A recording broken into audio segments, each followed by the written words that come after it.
যাকে আনসারুল্লাহ বাংলা টিম বলা হয়, সেই নিষিদ্ধ জঙ্গি সংগঠন, এটি একটি নিষিদ্ধ ইসলামিক জঙ্গি সংগঠন, তার কয়েকজন সদস্য এই রাজ্যে কোনো একটি জায়গায় স্লিপার সেল তৈরি করেছে এবং নাশকতামূলক কার্যকলাপে যাতে স্থানীয় যুবকদের অংশীদার করা যায় সেই ব্যাপারে চেষ্টা চালাচ্ছে।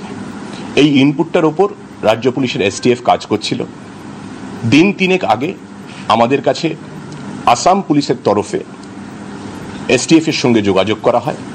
তারা একটি ইনপুট পান এবং তারা আমাদের জানান আসামে এসটিএফ একটি কেস করেছে এবং সেখানেও এই যে স্লিপার সেলের ব্যাপারে আমরা খোঁজখবর চালাচ্ছিলাম, আমাদের এসটিএফ খোঁজখবর চালাচ্ছিল, সেই খবর তাঁদের কাছেও আছে এবং তারা জানতে পেরেছেন যে পশ্চিমবঙ্গে মুর্শিদাবাদে স্লিপার সেলের, এবিটির স্লিপার সেলের দুজন সদস্য সক্রিয় আছেন।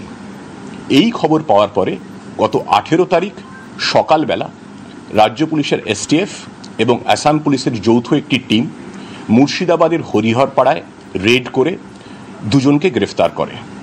তাদের নাম হচ্ছে মিনারুল শেখ, 48 বছর বয়সী, এবং মোহাম্মদ আব্বাস আলী, 29 বছর বয়সী। দুজনেই মুর্শিদাবাদের হরিহরপাড়ার বাসিন্দা এবং দুজনের বাড়ি থেকে তল্লাশির সময়, গ্রেফতারির সময় বেশ কিছু বই পাওয়া গিয়েছে। তার বিস্তারিত বিবরণ আমি পরে দিচ্ছি। পেন ড্রাইভ পাওয়া গেছে 16 GB এবং কিছু মোবাইল ফোন এবং আরও কিছু ফেক আইডেন্টিটি কার্ড পাওয়া গেছে। আমার ত্বক যেন কবিতা, কারণ ওর চিরসাথী এটা।